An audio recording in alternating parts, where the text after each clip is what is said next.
Kaler Kantho Facebook লাইভে আপনাদের সবাইকে স্বাগতম। আমি আরিফ হাসান আপনাদের সাথে যুক্ত হয়েছি ঠাকুরগাঁও থেকে। বর্তমান আমরা অবস্থান করতেছি ঠাকুরগাঁও পৌর শহরের যে কলোনি নামক যে জায়গা রয়েছে সেখানে। আপনাদেরকে আজকে দেখাবো যে স্ট্রিট ফুড নামে যেটা পরিচিত যে ফুচকা, সেটা বেশ জনপ্রিয় সারা বাংলাদেশেই।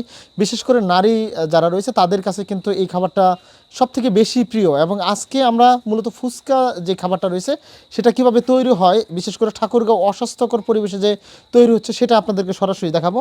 প্রথমে আমরা দুইটা ফুচকা হাতে নিলাম। এই দুইটা ফুচকা মূলত দেখা যাচ্ছে যে এইখানে মূলত ফুচকা তৈরি করা হয়, আমি ঠিক যেখানে দাঁড়িয়ে আছি। তবে ফুচকাটা ভাজা হয় যেখানে, যে তেলে ভাজা হয়, আমরা যদি একটু সেই তেলটা আপনাদেরকে প্রথমে একটু দেখানোর চেষ্টা করি যে এইখানে মূলত এই তেলে মূলত যে ফুচকা তৈরি করা হয়। আমরা যদি একটু দেখাই যে মূলত এই যে তেলটা দেখলে মনে হবে যে তেল, কিন্তু মানে মূলত এই তেলটা মোবিল বা কালো মোবিলের মতন দেখা যাচ্ছে, এবং এইখানে কিন্তু ভাজা হয়।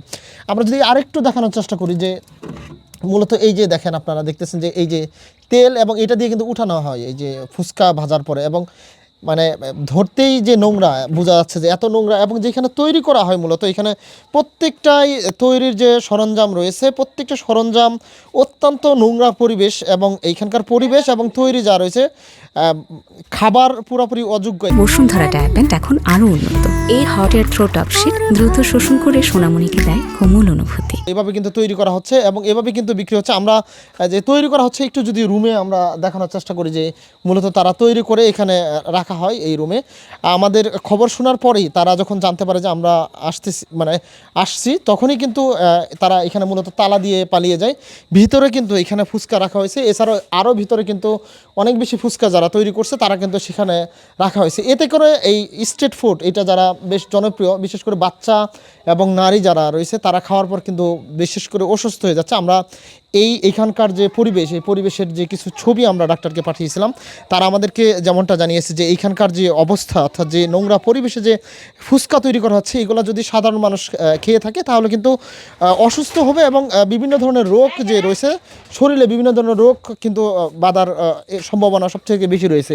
অর্থাৎ এই যে স্ট্রিট ফুড, এবং স্থানীয়দের সাথে আমরা কথা বলেছিলাম, তারা আমাদেরকে যেমনটা জানিয়েছে যে এখানে মূলত খাদ্য অধিদপ্তর এবং জেলা প্রশাসকের পক্ষ থেকে যদি তদারকি করা হয় এবং এখানে যদি ভোক্তা অধিকার অভিযান পরিচালনা করা হয়, তাহলে এই যে অস্বাস্থ্যকর পরিবেশে যে মূলত খাদ্য তৈরি হচ্ছে, অর্থাৎ ফুচকা তৈরি হচ্ছে, এটা যত দ্রুত সম্ভব বন্ধ করা দরকার। এবং অস্বাস্থ্যকর পরিবেশে যে তৈরি করে মানুষকে, অর্থাৎ এইটা যারা খাচ্ছে তারা মূলত অসুস্থ হয়ে পড়তেছে, এটার জন্য সঠিক ব্যবস্থা নেওয়া হয়, তেমনটি জানিয়েছেন। আরিফ হাসান, কালের কণ্ঠ, ঠাকুরগাঁও।